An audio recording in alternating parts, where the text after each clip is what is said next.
గురైన వాడిని అనాలి కానీ సీతని ద్రౌపదిని అంటే ఎలాగా? అసలు వాళ్ళు వదిలేసేసి ద్రౌపది అండి, సీత అండి. అందువల్ల వాళ్ళ వల్ల యుద్ధాలు రాలా. వాళ్ళని చూసి వ్యామోహపడమని వాళ్ళు ఏమైనా మెడలో బొర్రెట్టుకున్నారా?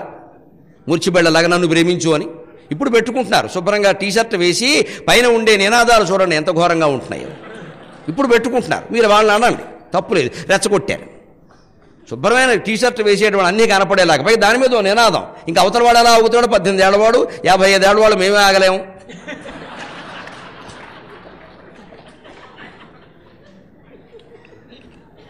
అప్పుడేమో ప్రభుత్వం వారు రక్షణ కల్పించాలి, మంచిది. మనిషికో 2 పోలీసులు పెడతారు అక్కడ. అప్పుడు వాళ్ళ వల్ల ప్రమాదం వస్తుంది.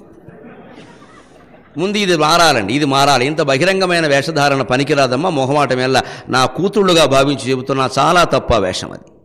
ఖచ్చితంగా బయట కప్పుకోవలసిందే. పంజాబీ డ్రెస్ అయినా కొంత సందర్భంగా ఉండదు. ఇదేమిటండి విచిత్రంగా జీన్స్ వేసి టీషర్ట్ వేసి సర్వావయవాలు కనపడేలా ఉన్న తర్వాత అవతల 17 ఏళ్ల కుర్రలకు వ్యామోహం కలగకపోతే తప్పు, కలిగితే తప్పు ఏమిటండి?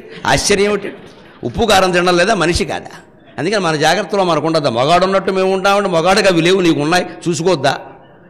ఏం ఆలోచన ఉండద్దా అండి? కనీసంగా అమ్మాయిల్లో మార్పు రావాలమ్మా. ఇది ఆధునికత కాదు, అనేక రకాల ఘోరాలు జరగడానికి మూలం అవుతోంది. దయచేసి ఆలోచించండి. ఒంటి నిండా చక్కగా బట్టలు వేసుకోండి. అవును, టీషర్ట్ల మీద ఆ న్యూస్ పేపర్ లాగా ఏంటో ప్రింట్లు వేసుకోవడం ఎందుకని చాలా కాలంగా ఖండిస్తున్నాను. నాకు ఏదైనా పబ్లికేనండి, నాకు రహస్యం లేదు. నన్ను అందుకే ఎవరేం చేయలేదు. అన్నీ ఓపెన్గా మాట్లాడేవాడిని ఎవరేం చేస్తారు? దాచుకొని మూసుకొని కూర్చుంటే నేను చెప్పేస్తాను బెదిరి. ఏంటో చెప్పేది బోడి మొహం, నేను చెప్తాను. నువ్వు బెదిరించావేంటి? ఫ్యాక్ట్ ఫైండింగ్ కమిషన్ నా మీద పెట్టక్కర్లేదు, నేను ఫ్యాక్ట్ డిక్లేరింగ్ కమిషన్ ఆల్రెడీ చాలాసార్లు చెప్పా. ఒక ఆడపిల్లని నేను అడుగుతున్నాను, నీ ముందు ఒక పరాయి మగవాడు నిలబడి నీ తల నుంచి అరికాల దాకా నీ ప్రతి వంపు సొంపును వాడు ఇలాగా మిడుగుడ్లు వేసుకొని చూస్తూ ఉంటే నీకు ఆనందంగా ఉంటుందా? సిగ్గైదు ఏదా? సిగ్గేస్తుంది. మరి మగబుద్ధి అది, వాడు అలాగే చూస్తాడు. 2 అమ్మాయిలు మాట్లాడుకుంటే విన్నాను. కానీ మగ విధవులు మనతో మాట్లాడేటప్పుడు డైరెక్ట్ కళ్ళల్లోకి చూసి మాట్లాడకుండా ఎక్కడెక్కడో చూస్తారేంటి విధవులు అని. ఏమండి,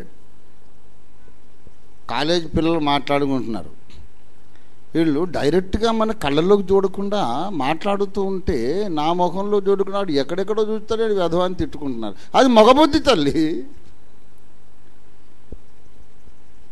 సరే, వాడు నీ శరీరం అంతా చూస్తే నీకు సిగ్గేస్తుంది కదా, మరి న్యూస్ పేపర్ లాగా టీషర్ట్ మీద నీకు ప్రింట్ ఎందుకు అని అడుగుతున్నా. ఇది న్యూస్ పేపర్ చదవడానికి వాడు చూస్తుంటాడుగా. మరి అంటే ఆ రాసింది అందరూ చదవమని రాశారా, చదవద్దని రాశారా? ఇండైరెక్ట్గా నా శరీరాన్ని కాసేపు చూడండిరా అన్నట్టే కదా. ఆడపిల్లలకు వేసే అసలు టీషర్ట్లే వెయ్యొద్దు. వయసు వచ్చిన అమ్మాయిని పైట లేకుండా పంపించొద్దు బయటికి. మగరాయుడిలాగా పమిట లేకుండా ఎలా తిరుగుతావు నువ్వు? పమిట వేసి ఒళ్ళు కప్పుకోవాలి. పమిట లేకపోవడం ఒక దుర్మార్గం. మళ్ళీ వాడు ఎక్కడైతే చూడకూడదు అక్కడే న్యూస్ పేపర్ లాగా అన్నీ ఏదేదో క్యాప్షన్స్ రాయడం. ఆ క్యాప్షన్ చదివినంతసేపు వాడిని ఒళ్ళు చూస్తున్నాడు. బుద్ధిహీనురాలా, నీకు తెలియట్లేదు. మాటలతో రెచ్చగొట్టి, చూపులతో రెచ్చగొట్టి, ఎక్స్పోజర్తో రెచ్చగొట్టి, తీరా బయటకు వచ్చిన తర్వాత అప్పుడు పతివ్రత మాటలు మాట. తప్పు కదూ. నాకు ఆడ మగ తేడా లేదండి. మగవాడు స్త్రీని రేపు చేయడం మీద ఎంత అగ్గి మీద గుగ్గిలం అయిపోతున్నానో, స్త్రీలు మగవాడిని రెచ్చగొట్టి వాడిని టార్చర్ పెట్టి వదిలేయడం మీద కూడా అంతే అగ్గి మీద గుగ్గిలం అయిపోతున్నాను. చంపి పారేయాలి అన్యాయాన్ని. జాగ్రత్తగా మాట్లాడాను. అన్యాయస్తులను అని చూసారా?